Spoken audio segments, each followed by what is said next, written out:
A palavra do Senhor nos diz assim, primeiro contexto, uma guerra.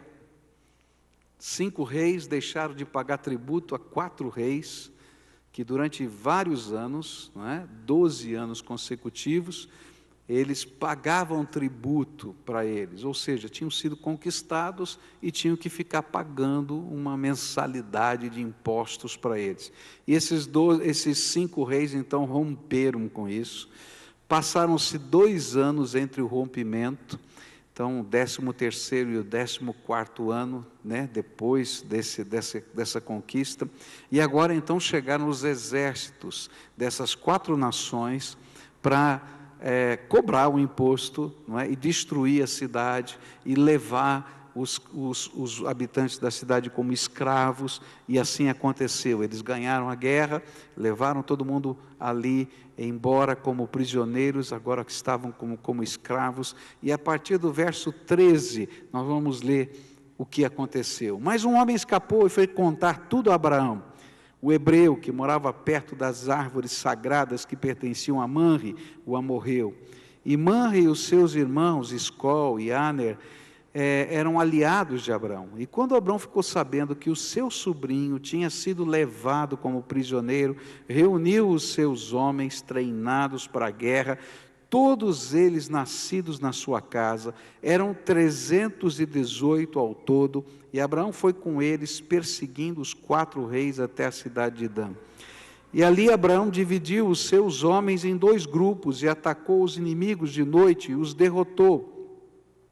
E ele continuou a persegui-los até Oba, que fica ao norte da cidade de Damasco. E trouxe de volta tudo que os inimigos haviam levado. Abraão trouxe também o seu sobrinho Ló, e tudo que era dele, e também as suas mulheres, e o resto da sua gente. E depois de haver derrotado Quedorlaomer e os outros reis, Abraão estava voltando para casa, quando o rei de Sodoma foi encontrar-se com ele no vale de Savé, e também chamado Vale do Rei. E Melquisedeque, que era rei de Salém e sacerdote do Deus Altíssimo, trouxe pão e vinho. Melquisedeque abençoou Abraão, dizendo: Abraão, seja abençoado pelo Deus Altíssimo que criou o céu e a terra. Seja louvado o Deus Altíssimo que entregou os inimigos de você nas suas mãos. E aí Abraão deu a Melquisedeque a 10ª parte de tudo que havia trazido de volta. E depois o rei de Sodoma disse a Abraão: fique com as coisas e me devolva somente as pessoas. Mas Abraão respondeu: eu levanto a mão diante do Senhor, o Deus Altíssimo, Criador do céu e da terra, e juro que não ficarei com nada do que é seu, nem um fio de linha ou uma tira de sandália. E assim você nunca poderá dizer: eu fiz com que Abraão ficasse rico. Não quero nada para mim, a não ser a comida que os meus empregados comeram, mas os meus aliados Aner, Escol e Manre podem ficar com a parte deles. Esse é um texto histórico, ele conta uma narrativa, de fatos que aconteceram. Mas com frequência, quando a Bíblia registra relatos históricos, é porque Deus está abrindo na história uma janela para a gente poder olhar verdades espirituais que estão contidas na história.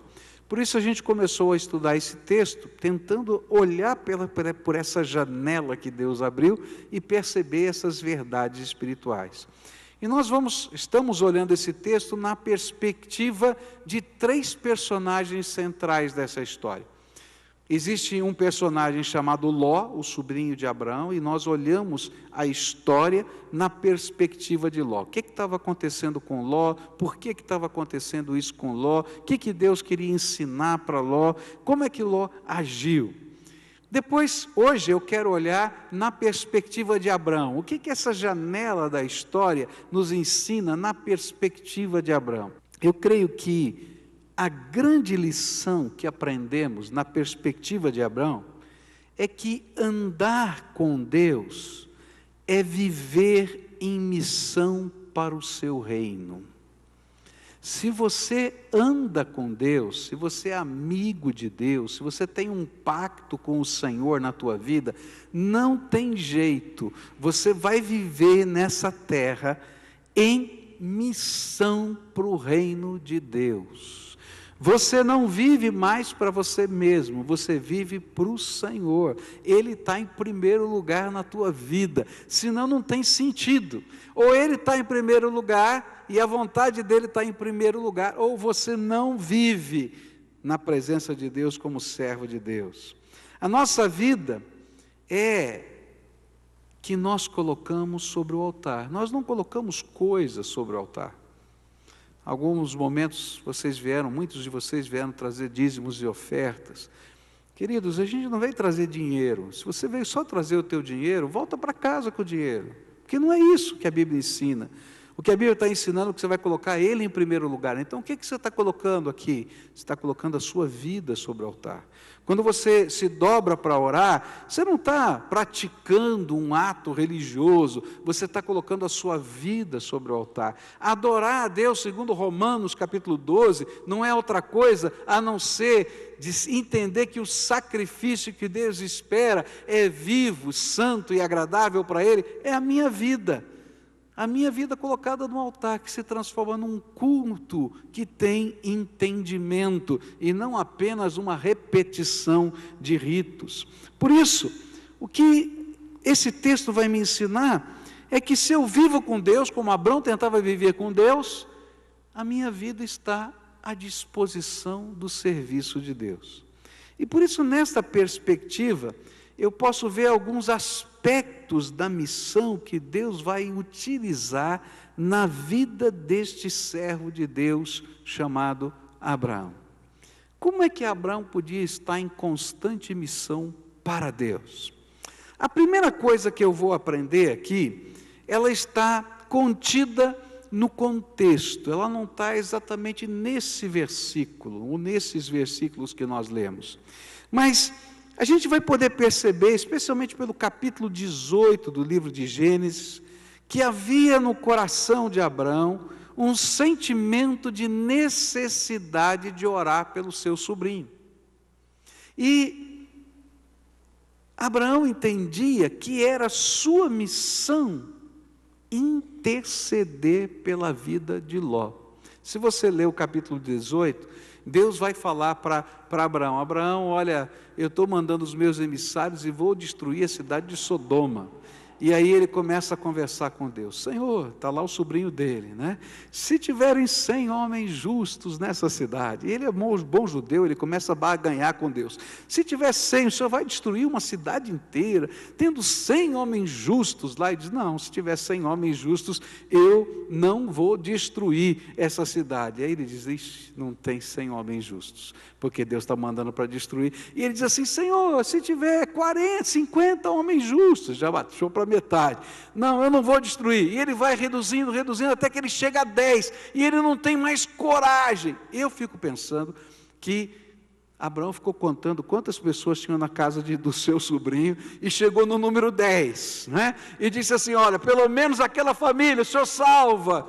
E sabe o que Deus faz? Porque Abraão estava intercedendo, ele manda o anjo, 2 anjos do Senhor na frente, para tirar Ló e a sua família e dar mais uma oportunidade. E Ló não entende, você vai ler o capítulo 19 de Gênesis, ele não entende que o negócio é sério, e o anjo vai dizendo, vai embora, não dá tempo, vai embora, a data está marcada, vai embora, o horário está marcado, vai embora. Só sai Ló, suas 2 filhas e a sua esposa fica pelo caminho, porque não queria deixar a cidade. Quando eu olho para esse texto, eu descubro que andar em missão com Deus é entender que Deus nos permite discernir os perigos que rodeiam aqueles que Deus colocou sobre o nosso cuidado. A palavra de Deus diz que as pessoas, quando estão vivendo a sua espiritualidade, eles podem discernir espiritualmente a vida. Eles não estão discernindo apenas com o senso comum à vida. Isso pode acontecer isso pode acontecer aquilo. O Espírito de Deus começa a falar com a gente, e a gente começa a ter discernimento. E a gente começa a interceder de outra maneira, porque a gente começa a perceber perigos espirituais, e a gente começa a buscar a face de Deus, e a lutar espiritualmente, porque o Senhor fala conosco, e a gente começa a se antecipar. Essa semana eu estava orando e clamando muitos assuntos na presença de Deus, e como Deus começou a falar comigo, eu não entendia nada. Isso já aconteceu com você, que Deus começa a falar e você fica perdido? Senhor, estou perdido, não estou entendendo o que é que o Senhor quer falar, o que é isso? E aí comecei a lutar com Deus em oração e buscar a face de Deus mais profundamente. Eu quero entender o que o Senhor está falando, o que o Senhor está dizendo.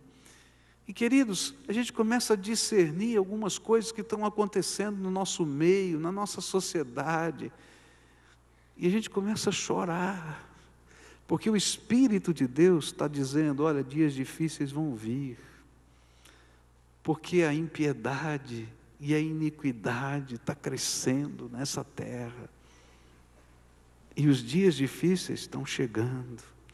E aí você começa a lutar com Deus como Abraão, a dizer: Senhor, mas tenha misericórdia. E ele diz: eu tenho misericórdia, mas olha, a impiedade é grande demais. Então, Senhor, prepara um avivamento para abalar as bases dessa nação, tenha misericórdia. E é isso que eu estou orando. Sabe, quando nós estamos vivendo em missão, nós entramos numa dimensão diferente da vida, e nós começamos a orar por nós, e orar pelas pessoas, e orar pelas situações que estão à nossa volta, pelo nosso irmão, pelo nosso filho, pelo nosso pai, e Deus vai nos dando discernimento para saber por que devemos orar, como devemos orar, de que maneira devemos orar, quais são os perigos espirituais, e parte da nossa missão é abençoar pessoas com a nossa oração. Deus colocou você na sua casa, e essa é uma figura muito bonita no Novo Testamento, que se chama o homem de paz.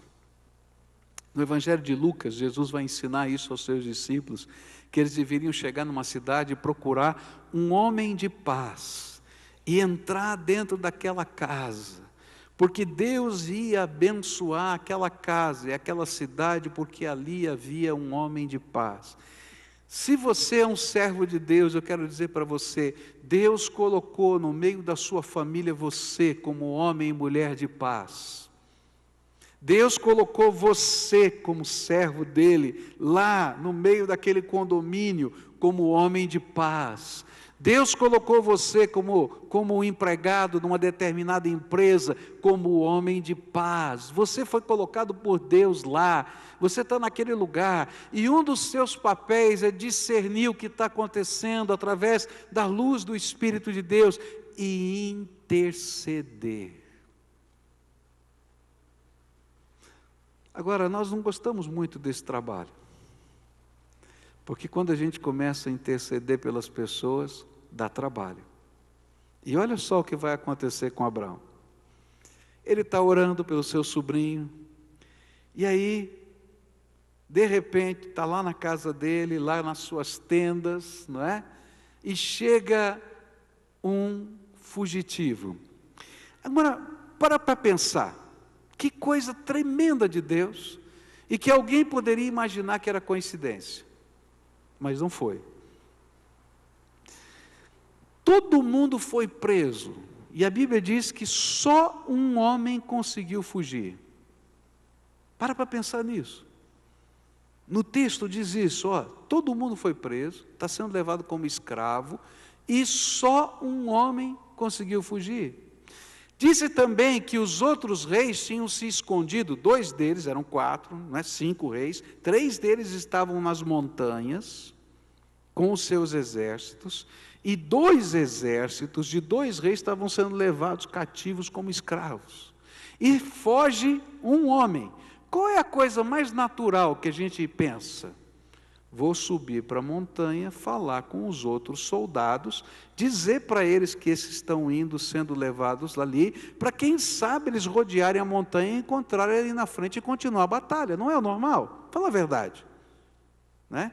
Mas aquele homem não lembra dos outros reis que estão escondidos nas montanhas. Ele lembra de quem? De Abraão. Ah, tem um homem chamado Abraão que é tio de Ló, e ele conhecia Ló.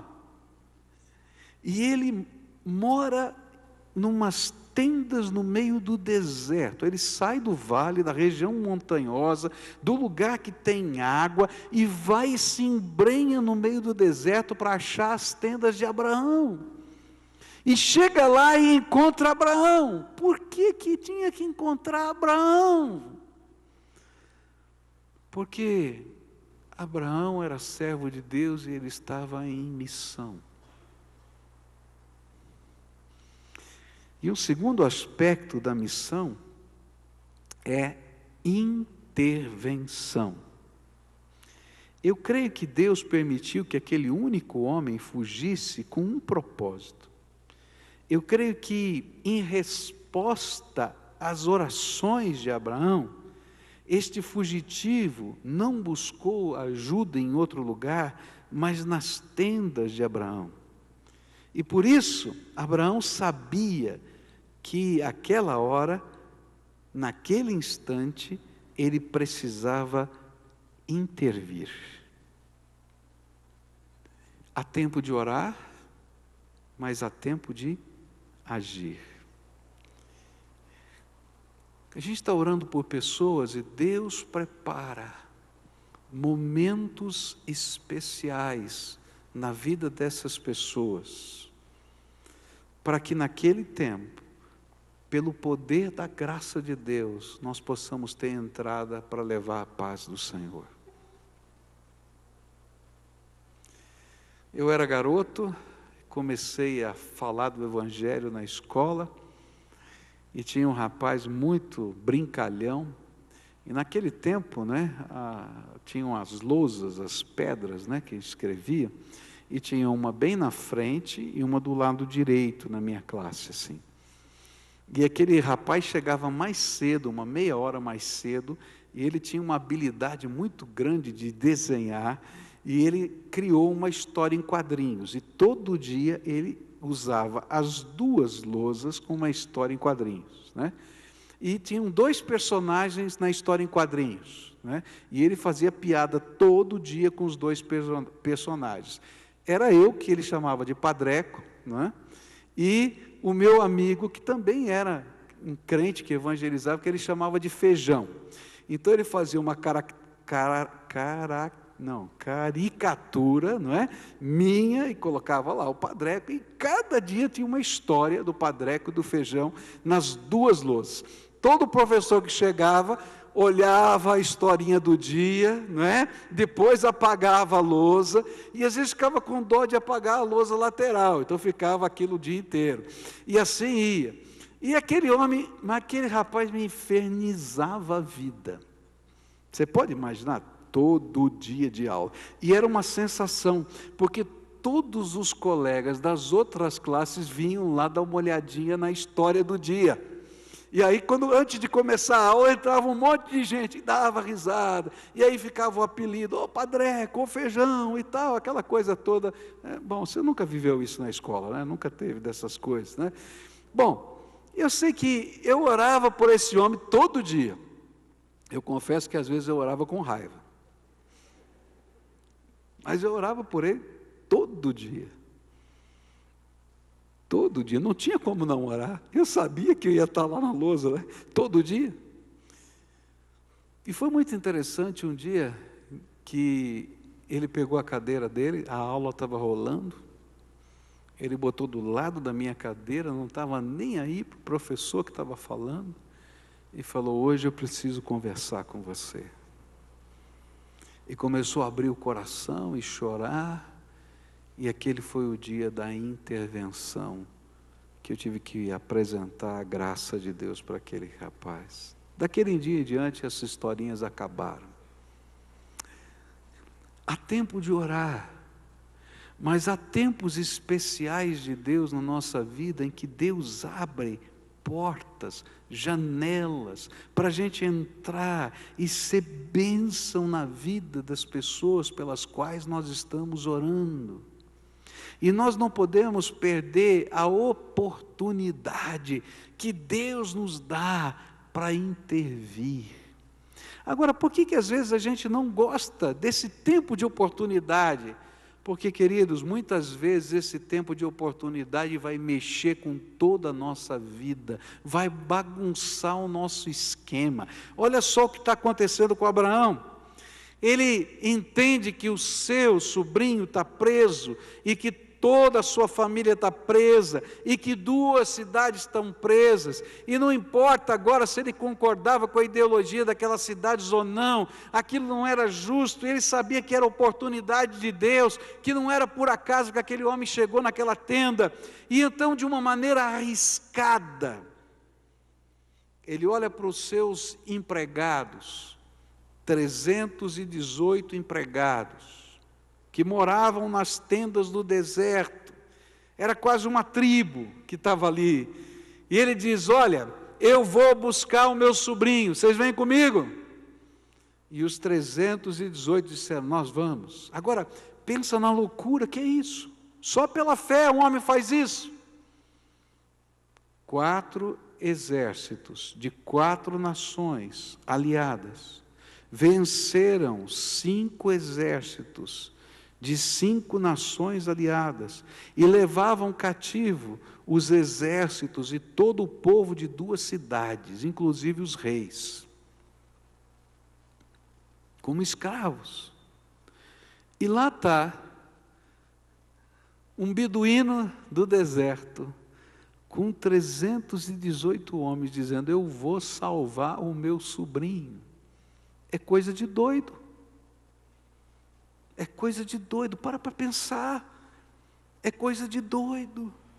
Mas naquela hora, Abraão entendeu que ele tinha orado tanto tempo pelo seu sobrinho, que aquele era um momento de oportunidade, que ele não podia deixar passar aquele momento de intervir e de ser bênção.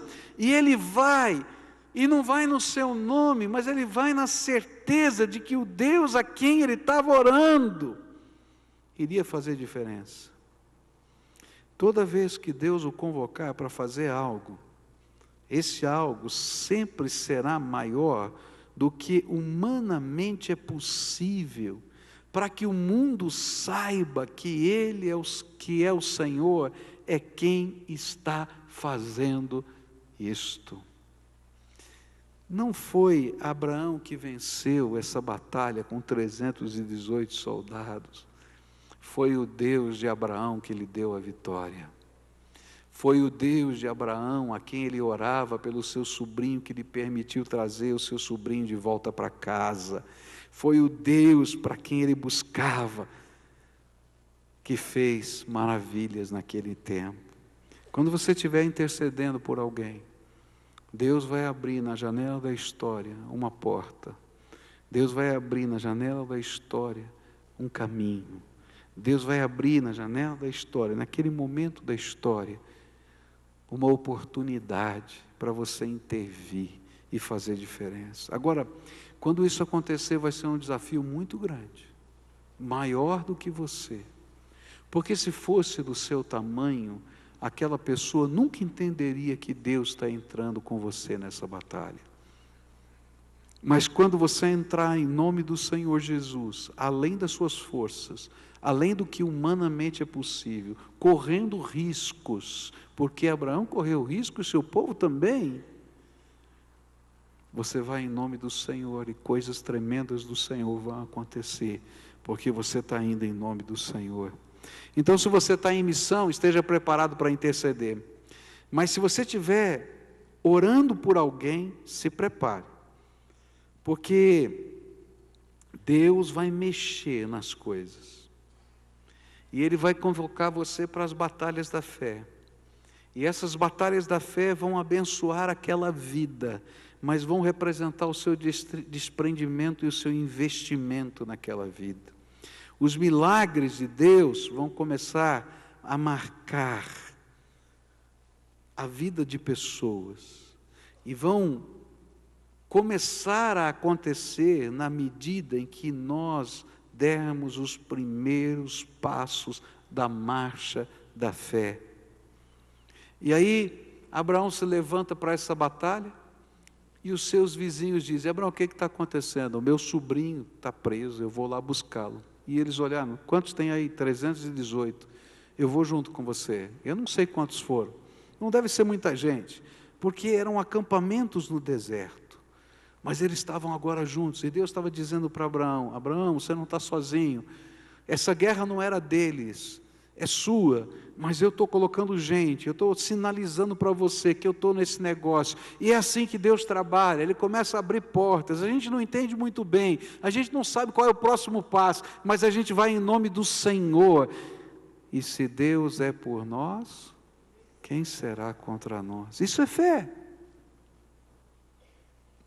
Deus vai usar a tua vida. E a vitória, queridos, sempre será fruto da fé e da revelação do Senhor.